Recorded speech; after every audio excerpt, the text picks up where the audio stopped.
Assalamualaikum warahmatullahi wabarakatuh. Halo semuanya, kenalin nama aku Fitri Susanti. Di sini saya akan menjelaskan materi mengenai piramida ekologi. Yang pertama yaitu konsep piramida ekologi.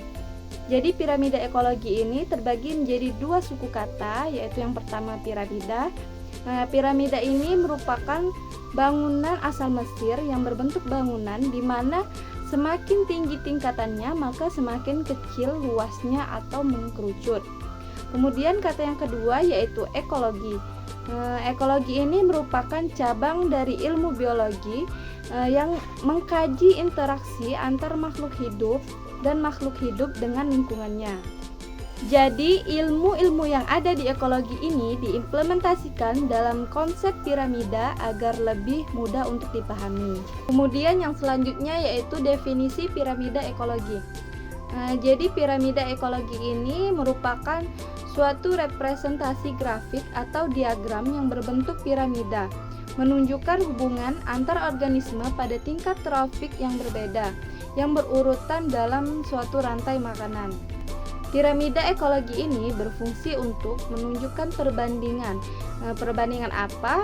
Yaitu perbandingan jumlah, biomasa maupun energi di antara tingkatan trofik satu dengan yang lain. Kemudian piramida ekologi ini memiliki berbagai jenis. Yang pertama yaitu piramida jumlah, yang kedua piramida biomasa, dan yang ketiga piramida energi. Yang pertama piramida jumlah. Piramida jumlah ini merupakan piramida yang menggambarkan jumlah organisme yang berada di dalam suatu daerah tertentu yang sebanding dengan luas piramida berdasarkan taraf trofik atau berdasarkan tingkat trofiknya. Jadi piramida tipe ini menunjukkan jumlah relatif organisme pada suatu area dengan melihat hubungan antara predator dan mangsanya. Jadi semakin tinggi tingkat trofik organismenya, maka semakin sedikit jumlahnya di lingkungan. Dapat teman-teman lihat di piramida jumlah ini yang paling terbawah itu disebut produsen atau kita sebut sebagai trofik 1. Kemudian di atasnya ada konsumen 1 atau disebut dengan trofik 2. Kemudian konsumen 2 atau trofik 3 dan konsumen 3 atau trofik 4. Konsumen 3 ini ya konsumen yang terakhir atau konsumen finish. Kita lihat di sini ada contoh piramida jumlah di suatu ekosistem sawah.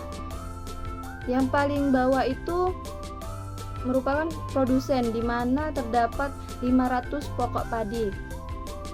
500 pokok padi ini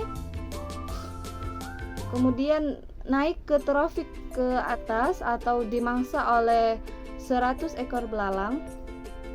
Kemudian 100 ekor belalang dimangsa oleh 30 ekor burung.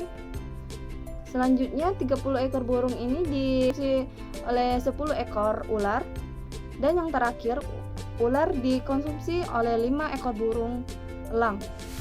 Di sini yang ular ini atau kita sebut dengan trofik keempat ini berperan sebagai konsumen tersier, sehingga pada tingkat trofik ini jumlah konsumen yang meningkat, sehingga pada tingkat trofik ini jumlah konsumen yang akan memakan tingkat trofik di bawahnya juga akan lebih rendah, sehingga pada tingkat trofik yang tinggi atau konsumen puncak. Kemudian yang kedua yaitu piramida biomasa. Piramida biomasa ini merupakan piramida yang menunjukkan berat kering organisme dari masing-masing tingkatan trofik dalam suatu area yang sebanding dengan luas piramida. Piramida biomasa ini terbagi menjadi dua, yaitu piramida biomasa terestrial dan piramida biomasa akuatik. Yang pertama, piramida biomasa terestrial. Biomasa ini merupakan biomasa pada tingkatan trofik lebih rendah bernilai lebih besar dari biomasa pada tingkat trofik yang selanjutnya. Jadi biomasa terestrial ini tingkatan trofiknya lebih rendah itu bernilai lebih besar dari biomasa pada tingkatan trofik selanjutnya. Jadi yang rendah itu lebih besar. Yang kedua, piramida biomasa akuatik. Piramida biomasa akuantik ini merupakan piramida biomasa yang trofik yang lebih rendah ini memiliki biomasa lebih kecil daripada di atasnya. Jadi piramida biomasa akuantik ini bisa kita sebut dengan piramida terbalik. Semakin rendah biomasanya maka semakin lebih kecil. Semakin ke atas maka biomasanya semakin besar. Kemudian ada kelebihan dan kekurangan dari piramida biomasa ini, yaitu kelebihannya mampu menunjukkan hubungan kuantitatif massa organisme atau biomasa. Kemudian yang kelemahan piramida biomasa ini hanya menggambarkan kondisi pada saat sampel organisme diambil dan memerlukan banyak waktu dan alat. Jadi agak lebih ribet kalau piramida biomasa ini. Terakhir, piramida energi.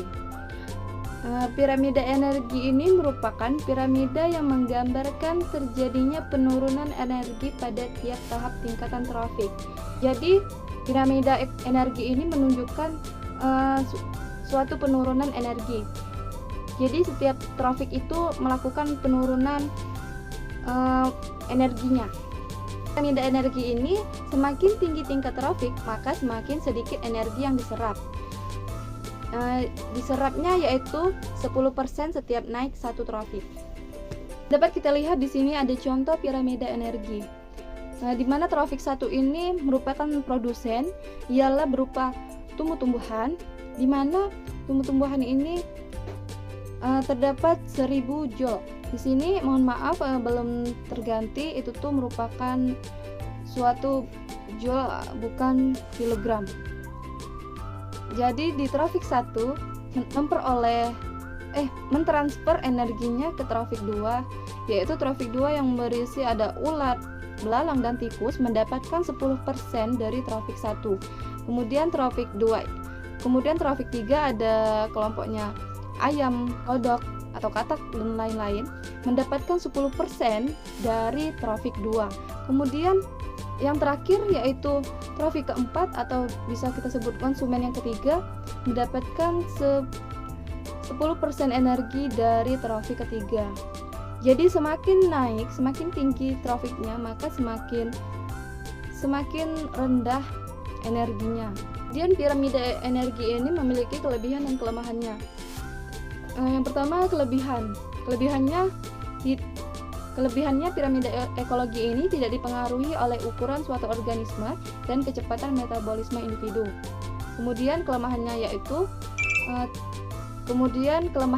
tiap organisme yang ditetapkan hanya diperuntukkan di theta untuk satu tingkat trofik, padahal untuk beberapa organisme tingkat trofik dapat bervariasi sesuai dengan apa yang dimakannya.